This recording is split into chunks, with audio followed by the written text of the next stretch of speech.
Hi, everyone. Welcome to another Mentor Me Collective Workshop Wednesday. My name is Raquel, and I'll be your MC today. We'll be continuing our awesome journey this August with our theme Intro to the Spatial-verse, exploring the cutting edge of immersive technologies. So for those of you who are new to Mentor Me Collective, we're a community dedicated to empowering individuals, especially first-gen techies, with the knowledge, skills, and tools they need to succeed in their tech careers, while also highlighting the positive impact technology can have on our lives and communities. So thank you so much for joining us. It'll be a really great session today. I'm very excited about what we have for you guys today. So today we'll be diving into cinematic presence, producing and editing 180 degrees, spatial video and audio. So as we step further into the spatial computing era, creating truly immersive and engaging experiences requires mastering the art of capturing and manipulating 180-degree spatial video and accompanying spatial audio. So now I will welcome our awesome speaker, Paolo Villanueva. Paolo is a creative technologist, creative director at Heisenrader, and creator of LALΟ Immersive. He's passionate about crafting meaningful products by combining technical expertise with creative vision. I'll bring him onto the stage. Hi, Paolo. Hi, Raquel. Great to be here. Yeah, super happy to have you. This is going to be awesome. So before we start, let's just break the ice a little bit. I'd love to hear more about how you got into this really unique space of spatial computing. And just tell us a little bit more about yourself and how'd you get in here? Well, essentially, I'm a theater kid that went to computer science and went to design. And at a very young age, it essentially just started out with me realizing that at some point, so this is like somewhere in the 90s and 2000, that tech was going to converge with multiple disciplines. And it was somehow important for me to be ahead of that by going into computer science. So in my entire program, I was the one who cared about the design, the product, how it felt, the sound, and that's essentially what brought me into the space, because it was the perfect avenue to converge multiple disciplines about sound, design, feeling, presence, and all of that coming together. And that's how it went.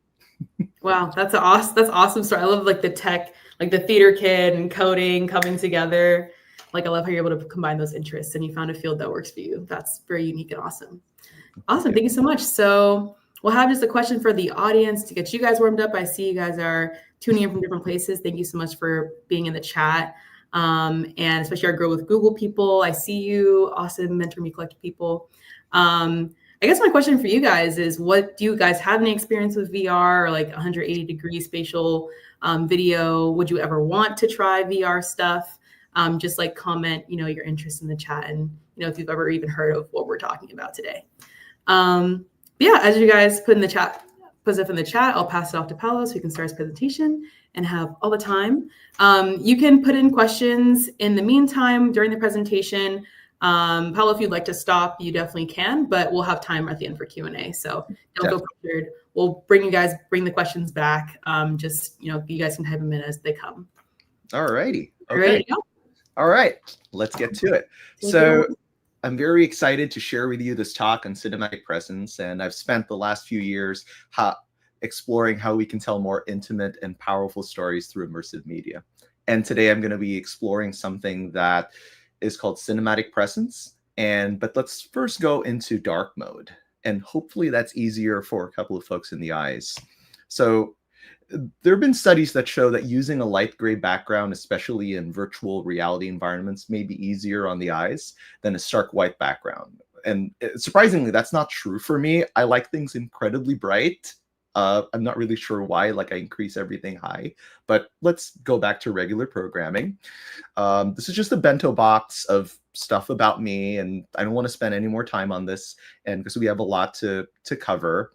And it may look like there's a lot of things. And there was this quote from Steve Jobs that kind of resonated with me, saying that the best managers are great individual contributors who don't necessarily aspire to management, but step into the roles because of their deep understanding of the work and their frustration with the status quo. And that's essentially where I was coming from. So for cinematic presence and producing, editing 180 spatial video, audio and video, we'll tackle several things like what is cinematic presence, we'll get started with video. We'll go into spatial audio, a little bit of the workflow, post-production, a case study on LALΟ Immersive, so I can show that to you, and of course, distribution. So this talk itself will hover around leaning towards the technical side, just so we can be familiar with a lot of the different terminologies that exist. So, cinematic presence. So when you're watching an immersive video or spatial video on a spatial computing device like the Apple Vision Pro, you're immediately transported to another world as you immerse yourself completely in the story. And that brings us to something that's called cinematic presence.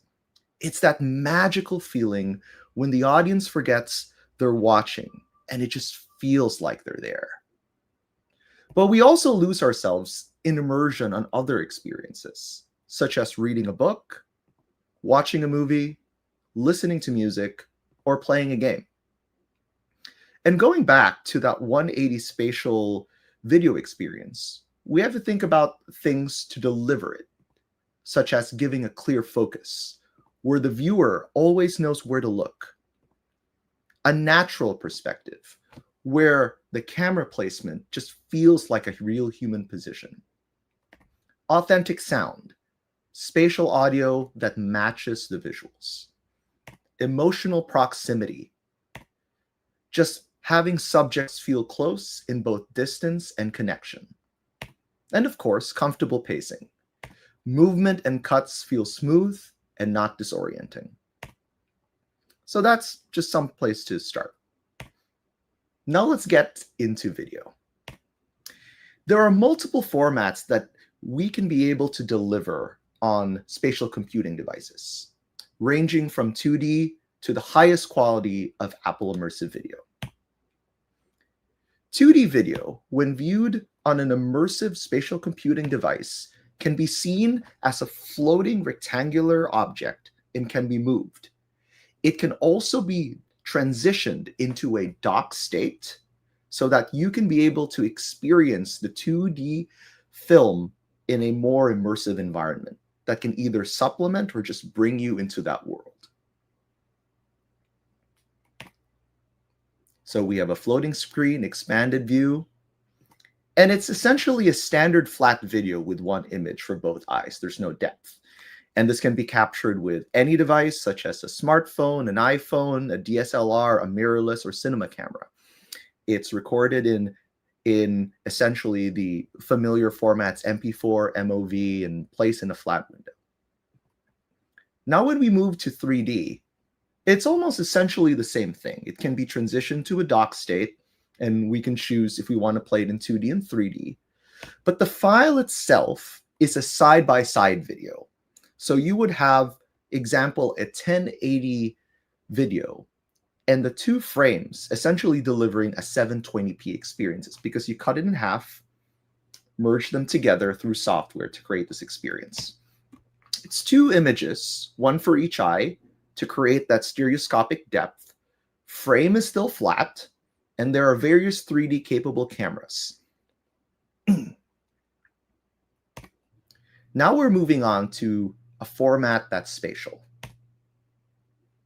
So spatial video itself, as you can see, brings depth and an immersion like no other, because a lot of the experience itself is captured almost similarly with 3D, but the experience allows you to see things in different perspectives, essentially. So stereo video is with extra metadata for depth. It can be shown in a window or full scale in Vision Pro. This can be captured with either an iPhone 15 Pro, Pro Max, or the Canon EOS R7, R50 with dual fisheye lens. And as you can see from the inspector, which I have on the slides, you can see that the video format says HEVC, spatial. So HEVC, high efficiency video codec. I don't know why it said codec. Video coding. Essentially what it does is, instead of having a file that has those two images side by side, it actually just has one, and it identifies what are the differences on both left and right frames. And that allows you to be able to have a smaller file size and still deliver the best quality for the device. So 2D, 3D, and spatial videos use what's called a rectilinear projection. And what that means is the lines are essentially straight. Anything that's straight essentially just goes into the straight direction. But we also have other experiences on a spatial computing headset that allows us to use more pixels. And those are non-rectilinear media types, such as 180, 360, and wide FOV video. To go into the 180, it's essentially a sphere that covers up the front-facing part of the video. It allows you to see the experience itself by moving your head left and right. And this is an ideal experience because it allows you to still be seated without standing and looking around. This is captured using Canon R5, R5C with dual fisheye lens, MOV, and essentially for Apple projected media for immersive playback. And it's typically done through stereoscopic. As you can see on the image below, it essentially has 2 frames. So when you see it, it has depth. 360 is a video experience that's wrapped around the user, where the user can be able to turn around and look in any direction. And this is a very good way to just feel like you're there.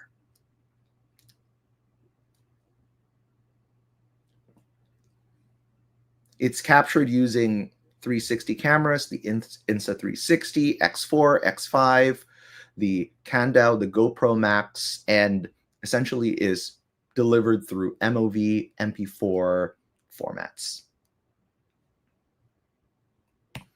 The wide FOV is what's captured on these GoPro or Insta360 cameras.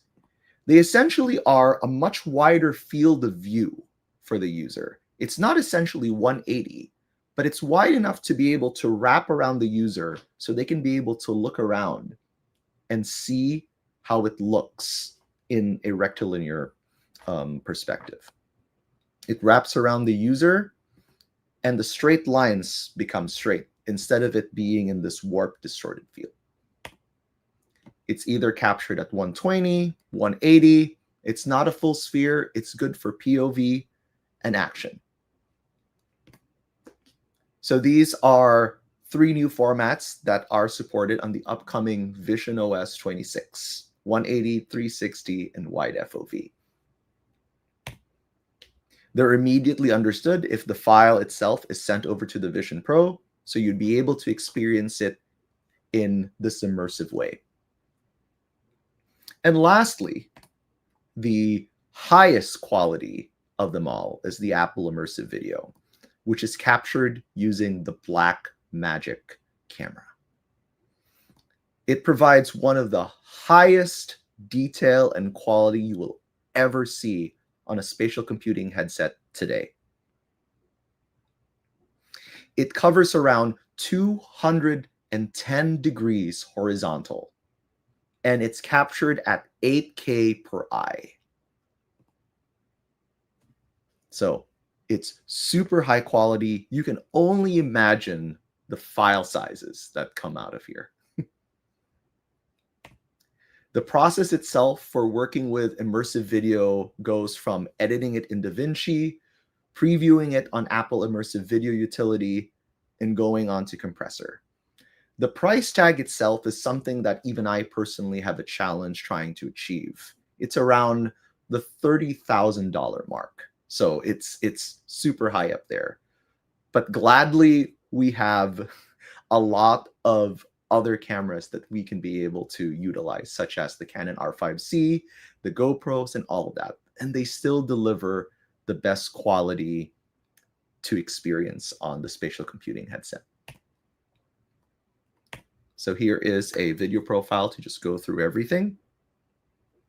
All these different formats. And of course, you can be able to learn more on these different links that I provided on Apple Immersive Technologies, explore video experiences, learn about the format in your own time. So you ask yourselves, what do I pick? And that depends on a couple of things. It depends on story needs, tools and workflow, computing power, and your budget. So you have to figure out from the story you're building or the app you're building where you exist in the entire space. Now let's move on to spatial audio. Spatial audio is essentially an experience that brings you in the space auditorily. And you can experience spatial audio on Apple Music using AirPods, AirPods Pro, AirPods Max. So it makes you feel like the sound is, you're there in real life, fixed in space, not stuck to your headphones. There's a question that arises. Is spatial audio an illusion we build, or is it reality captured as is? What are your thoughts, chat? I'll have you probably for 10 seconds. Is spatial audio an illusion, or it's reality that we capture?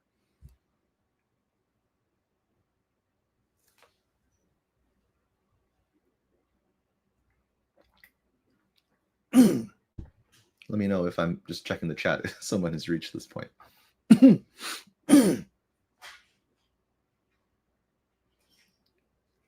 Reality, reality, reality.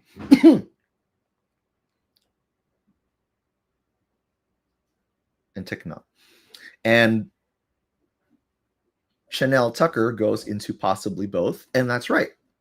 It is, you are both right.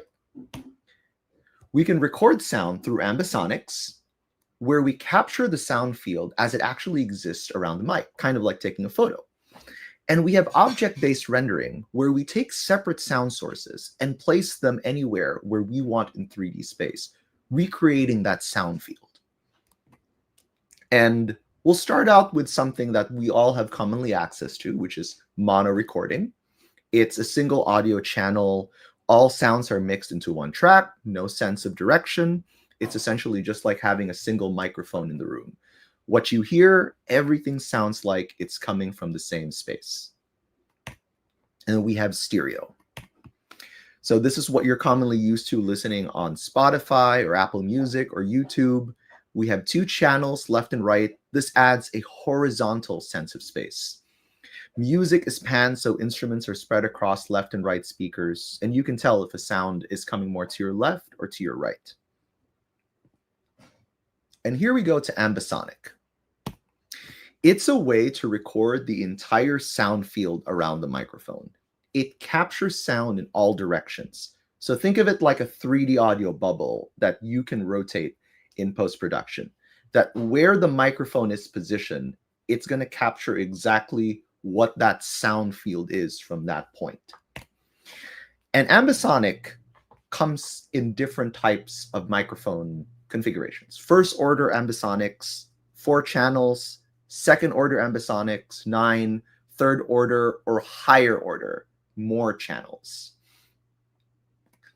And we have the Sennheiser Ambio VR that records first order ambisonics, the Core Sound Optomic that provides good spatial cues and a large sweet spot.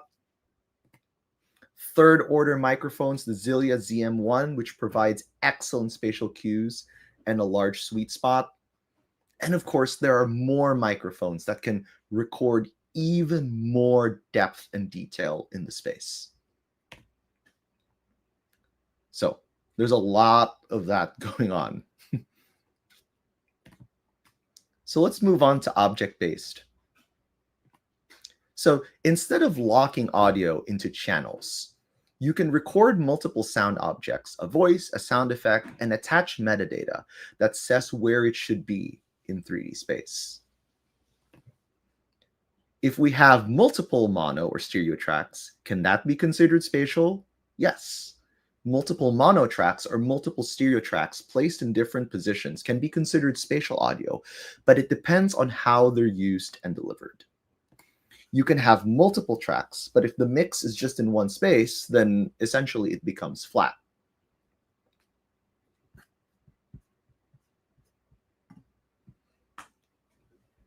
So there are different formats that we can be able to deliver using production, WAV, ambisonic, Apple spatial format when we're recording, and they can be delivered in formats such as ADM, APAC, AAC, and MP4. I'm not going to go much more into this, but you can review this once you go through the video.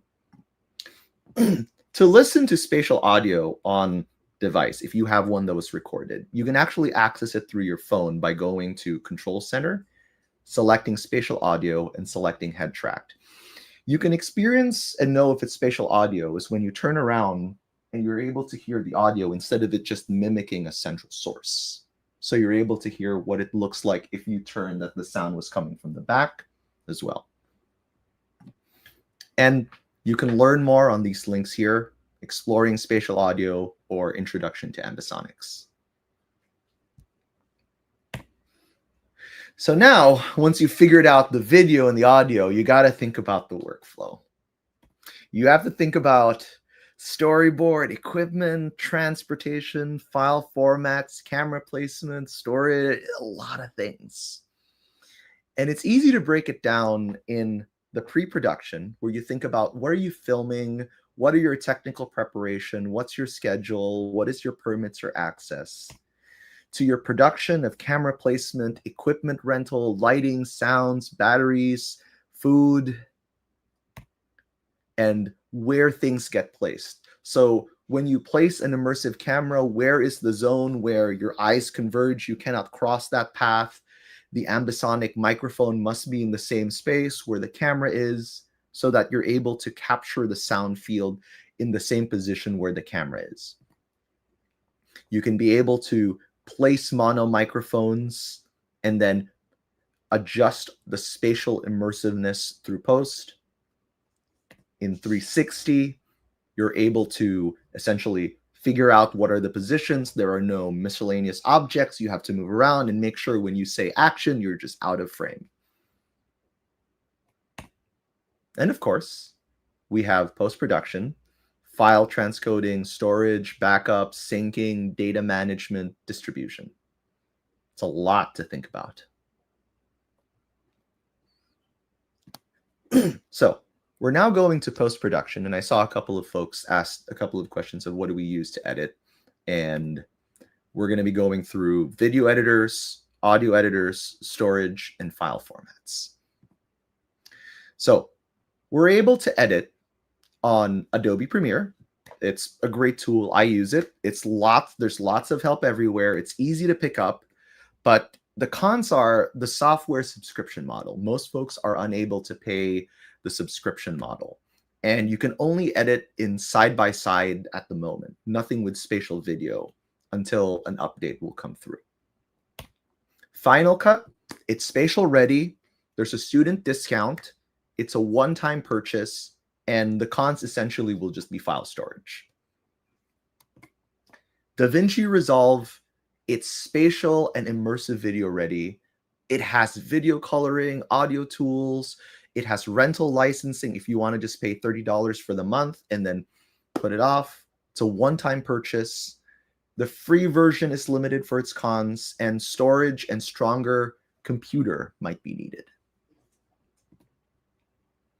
Audio editors, there's only two that I commonly use, Logic Pro and Pro Tools. They're both spatial audio ready. They both have student discounts.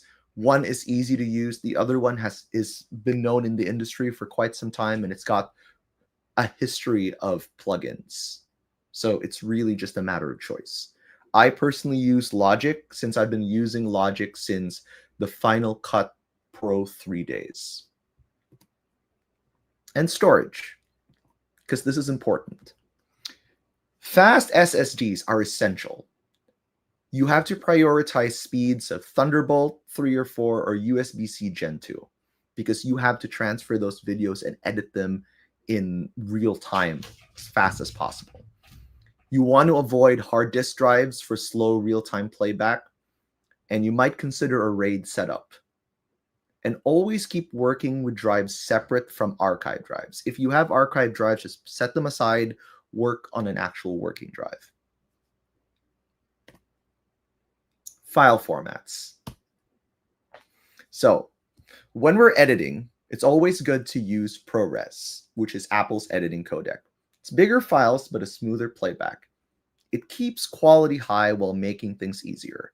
And when you try and encode something into ProRes, you will see different types of ProRes, 422, 444, and this is a little guide to help you understand the differences. The Canon RAW records everything the sensor sees. It's good for color grading and cinematic control, but it requires powerful hardware and storage. What I typically do is I convert Canon RAW into Apple ProRes. And for the final export, we have these formats. We have H.264, it's a common codec. We have H.265, and we have MVHEVC. So and these are the formats you want to deliver as the final file that you upload to wherever it's going to be experienced.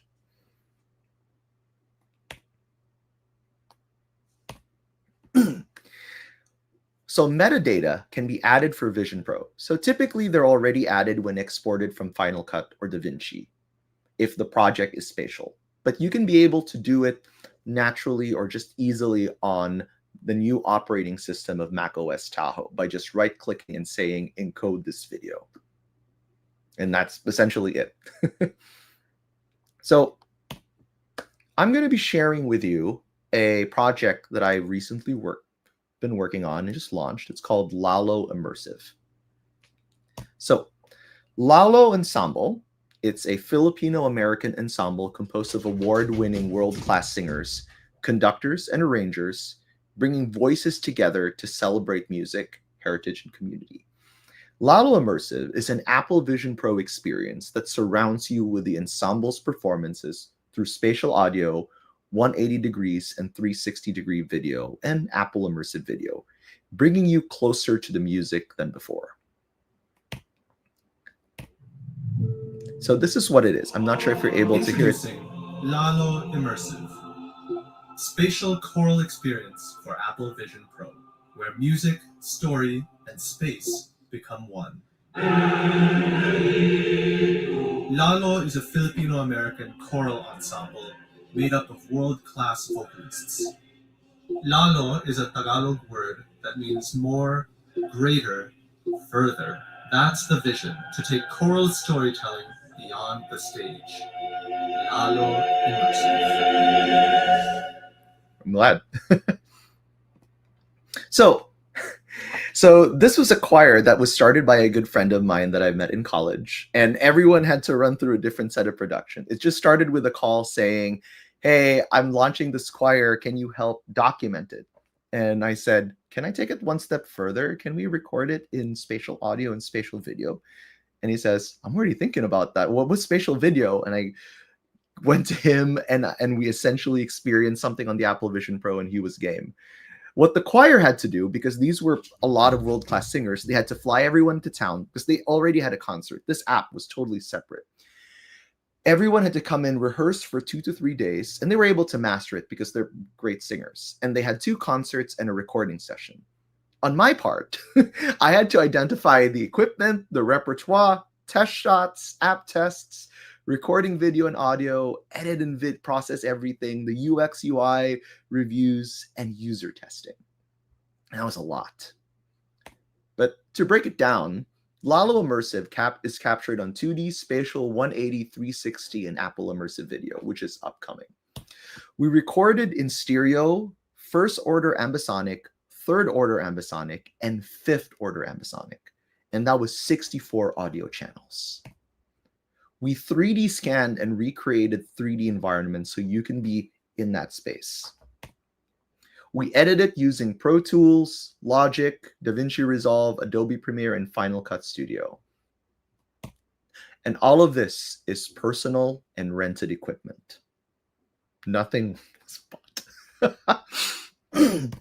So we 3D scanned it with a free app called Spatial-verse, which you can download on your phone. We went around, I had things stuck on a tripod, and I went to Blender, a free 3D modeling software, and modeled this at night to be able to just figure out how this was going to look. We used Reality Composer Pro to be able to put in the lighting. You can see more of this 3D scan. It's a little bit messy, but we refined it over in the 3D software. We had different lighting configurations from nighttime to daytime. And this is where you get to see the 2D recordings. And this is a real venue in San Francisco. And the reason why we record in these venues is because of the echo and the beauty of how things just reverberate around the space. So this is just merely a venue. It's not necessarily for us just being in churches, but in all different areas where we're able to have that beautiful soundscape. So you can be able to see the 2D video as if you were there, and also have that sound field just feel like you're there. Also work together on the on the app itself, which was coded on Xcode, tested, and just to be also completely transparent, V1 was built with just $1,000 because we are scrappy. We're not big. We're not a big studio. We just rented, and we just brought in best people that we want because we wanted to build something that was cool, and we wanted to see where this could go. And this is one of the beauty of it, is when you bring in specialists from different disciplines coming together and just delivering. So we're hoping folks can experience this as spatial computing grows, and we have more concerts this year coming in, and we're hoping to see if we're able to have budgets or support to be able to record and just expand this immersiveness. And it's a great experience to just have people come in. You can see us here during the recording. That's me. And we went through various types of video editing process, coming in from raw files from the camera, encoding to ProRes. You can see the size of the per file. You can see I tried to throw it through AI, and that was just, it was crazy. We edited it on Premiere, FCP, and DaVinci as we were trying to figure it out over and over. And eventually, I kind of tweaked it, and once DaVinci was able to provide the updates, we were able to do almost everything on DaVinci Resolve Studio, which I was very, very glad to do. And of course, we exported a lot of it using different things. The videos took around 4 hours to render on my M1 Max. In some cases, an AI upscaled one took 11 hours. So it was just my machine going overnight. And this is a link to the app if you want to go try it. And yeah, any questions on this, definitely open. So for distribution, we ask, how do we share immersive media? And there are two ways. We can either do a platform-based distribution. You can upload to sites like Deo, Vimeo, YouTube. It's quick and easy to publish, large build audience and discoverability, no coding required. And there's a lot more emerging apps that are trying to be this for spatial computing. On the other side, you can be able to do an app-based distribution. You can be able to have full control of the experience. You can enable monetization. You can support native features. It just requires development time and ongoing process updates. So for this, you got to plan stuff, make your content, publish, and you got to build your app. To build your app and upload to the streaming server is a way to get started. It's pretty easy. And just to make the demo, there are sample codes that exist essentially on the developer website at Apple. And you can be able to come in and try it and put on your clips here and see how that experience goes. And it, of course, has a simulator. You don't necessarily need to have a device, but having a device would help. So in the simulator itself, you're able to place your files, replace them, and learn and discover how essentially it is. So here in the simulator, I'm going to go open up the immersive playback. I'm hoping my demo runs. And as you know how things are in demos, they often tend to not work. So you can see the spatial video. I can move in and you can see as you can see that little depth over there. You're able to load in different types of video. So this is the 180 video of the lighthouse.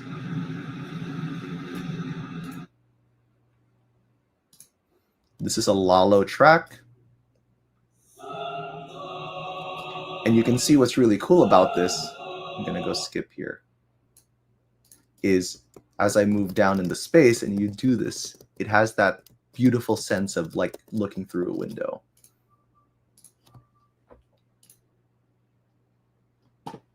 And this getting started little app right here is very easy to get into.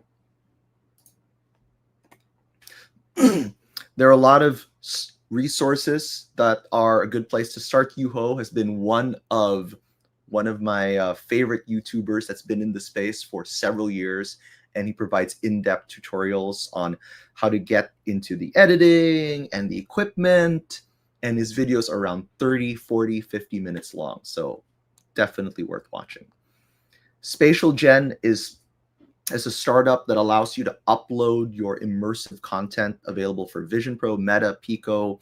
There is a free version that allows you to stream not in 8K or 16K, so you can be able to try that out. Acute Immersive is another type of startup where you can be able to test out your videos and distribute them to the Vision Pro. There's a meetup for immersive video enthusiasts that are in the space. And if you want to go into app development, there is Step Into Vision, which is a website that covers a lot of coding and examples to just get into the Vision Pro. And if you want to try some of the audio, I provided this funny little link that provides you with some 2D video, spatial audio, ambisonic audio, 180 video, 360 video for you to be able to try them out. Open the editing tool, see what it is, convert it, see how that goes. And if you're seeing this recording and the link is gone now, you can find me on IG or LinkedIn and send me a message and I'll send you the link, because storage on Google is very limited, but I'm providing this for you for now. There's more places you can be able to learn more about playing immersive video with AV-Kit, Reality Kit, and Step Into Vision, 100 Days of Swift, really great resources. So overall, today, we covered cinematic presence, we covered getting started with video, we covered spatial audio, the workflow, post-production, LALO immersive case study, distribution. But before I wrap up, I want to share this one little image. You may not know it yet, but many years ago, this video was so immersive that the audience stood up from their chairs because they felt the train was coming. This was one of the earliest form of the moving image. And this was exactly the same feeling I got when I put on the Vision Pro and I saw an immersive video. And we've gone from so many years from this moment to something that we can fully experience together through spatial computing. And I just want to share that this is just the distance is just extraordinary. So I'm gonna go open it up for Q&A. Raquel, you can come back. Thank you all for coming in. Yeah, and I have time to answer some questions. Awesome. Thank you so much for that, Paolo. And thank you for summoning me back for Q&A. Cool. We have a lot of questions, and I have starred them from the very beginning. So let me just scroll back up and we'll get started. And I'm sure a lot of them also overlap. So, we'll see how it goes. So the very first question, here we go. Do you use Dolby Vision and Dolby Atmos to edit spatial video and audio? I think you've already answered this in your thing, because I think this is a very early question, but go ahead. Dolby Atmos, yes, you can edit Dolby Atmos on the Logic Studio. I keep saying Logic Studio, Logic Pro 10. Everything just gets mixed. Dolby Vision is supported on the DaVinci Resolve Studio, so you can be able to do that. Just make sure that you capture in the highest quality that can be able to support the Dolby Vision. If you're shooting in RAW, then yes. Cool, thank you. Next one. What skills are most important if someone wants to work in this field? That depends on where do you want to be? Do you want to be in the video? Do you want to be in the editing? Do you want to be in the audio? Or do you want to be all of it? I think if you want to be in all of it, usually the first skill is go out and make a movie. Rent a camera, shoot, edit, and then you'll sort of discover what element that you will appreciate and fall in love with. I hope that answered the question. Yeah, there seems like there's so many moving parts. Like it really depends on what your niche is within that production. Yeah. Alrighty.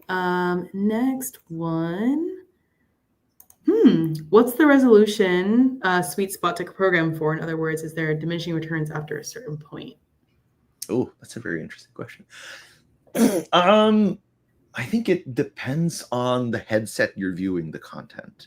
And this is an opinion coming in that when I would watch a 2K experience on a MetaQuest headset, I get really good quality because the constraints of the headset, I think, maxes out at 4K. So I get a better quality versus the Vision Pro that has 8K per eye.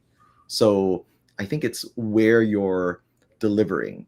And when you do stream, you actually have those sort of what's called a bitrate ladder that fluctuates based on the device. So if you're watching in the MetaQuest, you're going at the best quality that's possible. Right now on the Vision Pro, it's 8K per eye, and we're only streaming we can stream now at 16K where we get 8K per eye. So that's sort of that ceiling where we are. And to also, which is interesting to share, the Sphere in Las Vegas, the editing canvas on that is 16K by 16K. So you can imagine what that timeline looks like. Yeah. Oh, God. Oh, wow. Good question. Thank you. Next one. I'm wondering, is 3D, 4D movie experiences sort of like the first form of VR? Wow. I don't want to answer a question I'm not 100% sure.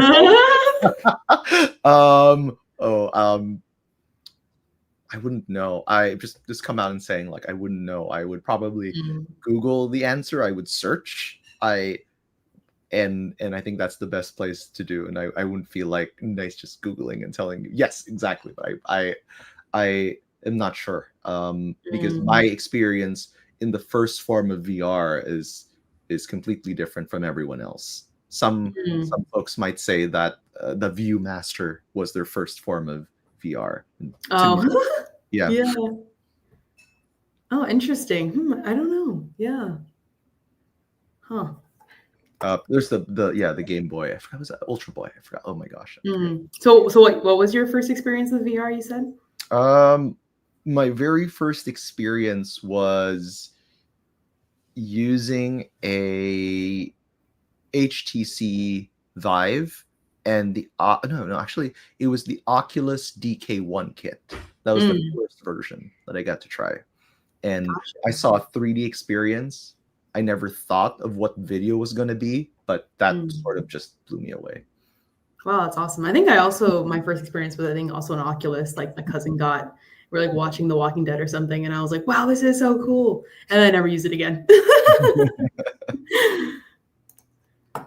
Cool. Next question. Oh, this is a good question. What traditional editing techniques? So yeah, it's interesting. Yes. So I think one of the things you also have to know is because users are sitting and they can move their head, you essentially cannot do fast-paced cuts. They have to do a slow dissolve. And you have to either move slowly forward and backward, and you cannot do shaky cam footage. If you watch a immersive video that has a shaky camera, it's gonna be just really uneasy on the eyes. So there are, I can go into a deeper talk, but not a lot of movement. Keep the camera locked.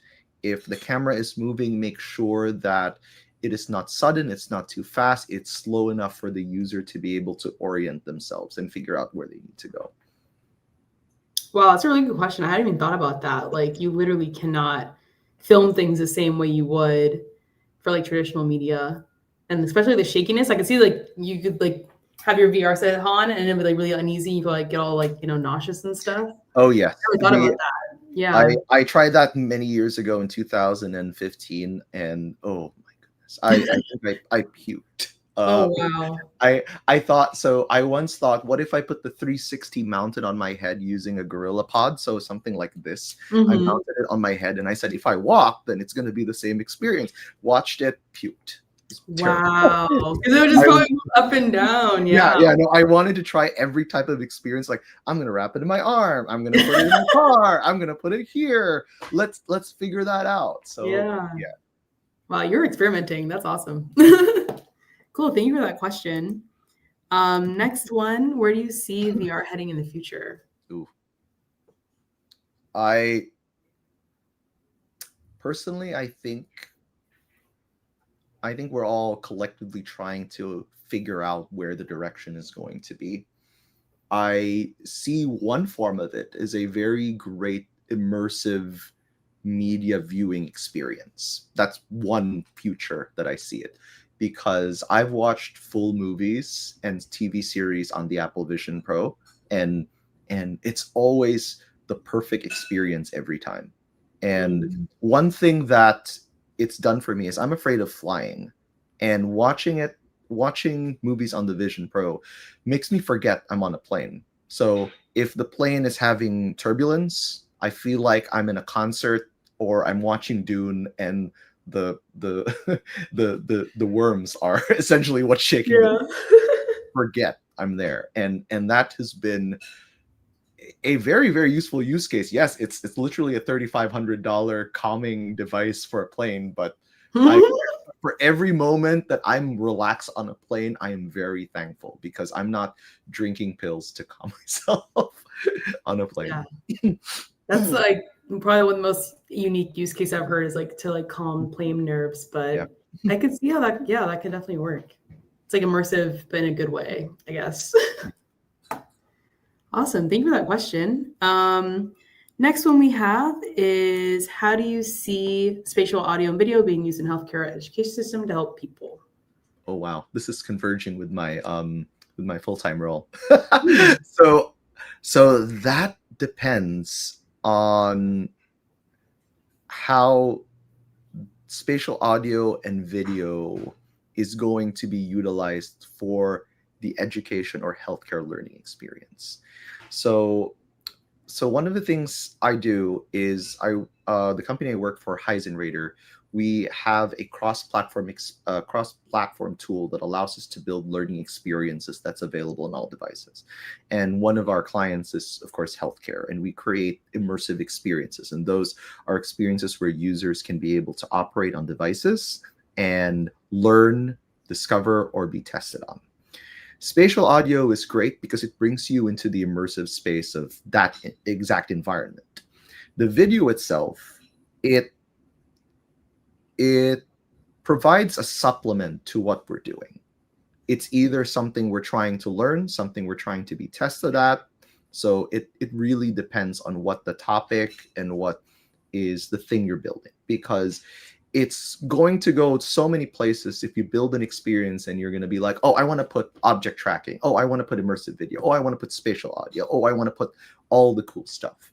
It's really important to think about what is the goal that you're trying to achieve when building this experience. Are you having a user memorize, learn, be tested? Because those goals are essentially still the same. These tools and these cool things are a way to supplement, augment, extend, or enhance that. So one experience we have is cleaning, essentially disinfecting.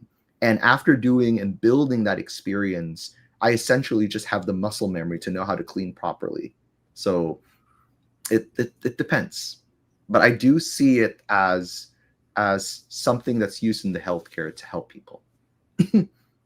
Cool. Nice. That's interesting. The next one with Zinma, I think I've answered that already with programs. Yeah, can do a rewind. Let's see. Head tracking. Curious how head tracking works in regards to spatial audio and video. Oof. There are different implementations for the different delivery systems, whether you're using the Sony 3D, the Apple Vision Pro, the AirPods Pro Max. It's built into the system, and the interpretation itself is within the device. I wouldn't necessarily know, because one of the things they have here are accelerometers, so they're able to know where you are, and gyroscopes. So that's how they're doing the tracking. When you're going into the audio editing software, you're actually able to move sort of what's called like your preview, to move it around in space to wonder what is this area hearing. But the delivery itself, that would go into the device, and I wouldn't know much about it. Gotcha. Ooh, great question. We're just going through questions. I know, it's like I saved up time for questions. It's like, no, really, we have a lot of questions, so we have a good amount of time. It's like rapid fire. Okay, one question. Yeah.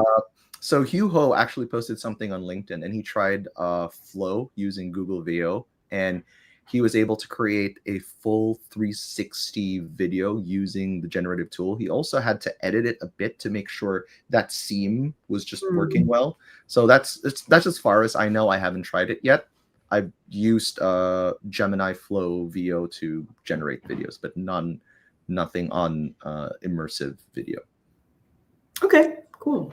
How does the user protect their eyes?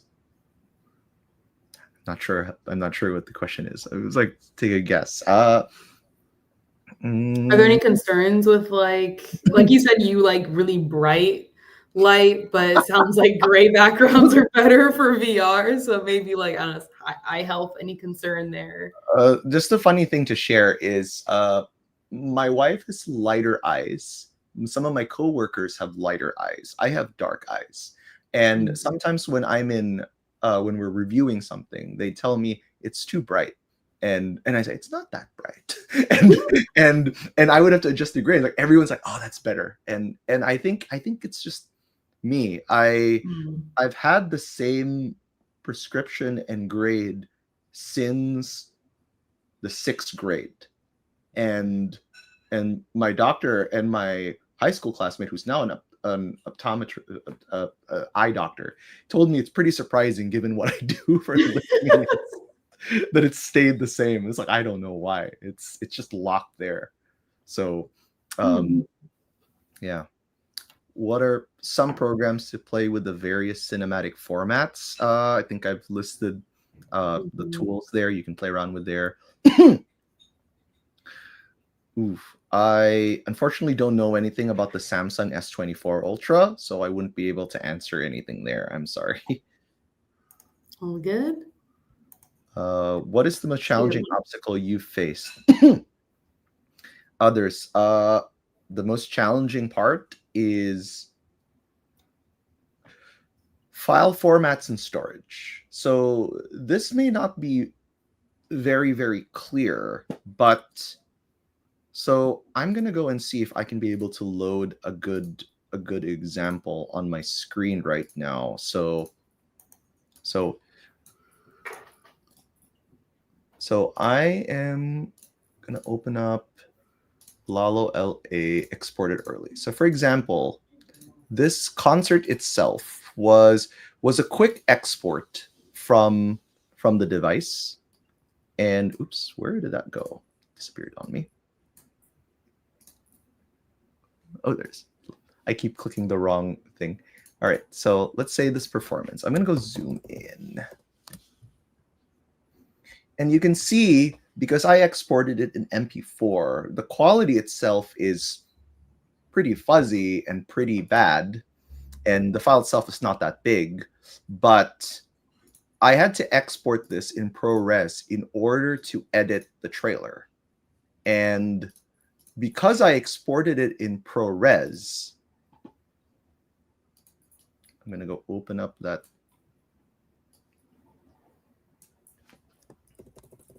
You can see that there is more detail that's there. And ProRes essentially was 300 gigabytes to 500 gigabytes for 3 to 5 minutes of footage. Oh my goodness. So I had to export that segment, and it was a matter of identifying, okay, what am I working on today? Which hard drive am I using tomorrow? Is it this hard drive? Is it That's that the whole thing. That is a challenge that I had to figure out and move stuff around. So that's a challenge. Storage, hard drive, moving, editing, and color correction, all on this super large file.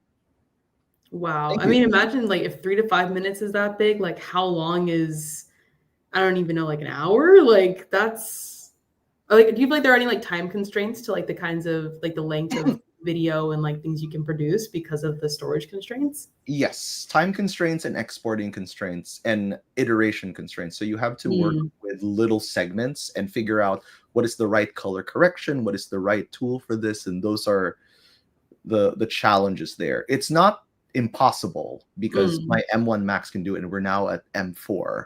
So you can definitely get into this. It's just you have to think about it strategically. You can't just hit render and expect it to go all the way. There's a lot of tweaks, which I kind of enjoy doing. Gotcha. Interesting. Reality software can be Unity. Yes, you actually can. So with Unity, you can be able to create a 3D environment, and I tested this. You can be able to create a 3D environment, do all your animations there, and then set up a camera that replicates the left and right, and then export that using the Unity Recorder tool. And then you will have the 2 video files, and then you can process it the same way we went through here. You're just going to have a left and right, but there are ways for you to converge that into a spatial video. And of course, you'd have to test. And the best way to test, which I probably didn't show, is when you open up the tool like Final Cut or DaVinci Resolve, if you don't have a Vision Pro and you want to see what the 3D looks like, you have to select it into Anaglyph, and you have to buy one of these glasses, which is the red and blue glasses, so you can be able to see how the depth is done to deliver. So yeah, I always have them here if I need to do something. Wow. Cool glasses. Prereqs to build this sort of technology. I'm gonna see if I can prerequisites. I'm not sure build. For build the app, just be familiar with Xcode, and there's a lot of samples out there to get started. What traditional filmmaking, which ones don't. So I don't want to be the person that says this doesn't work and that doesn't work, because I started entering the space believing 360 was where it was going to go. And I found out 180 was a much better direction. And I think as a filmmaker, go try, experiment, iterate, and see what works for you. Because I have my user tests and what I've discovered out of that, but you might discover something that's specifically niche for you and you've managed to make it work.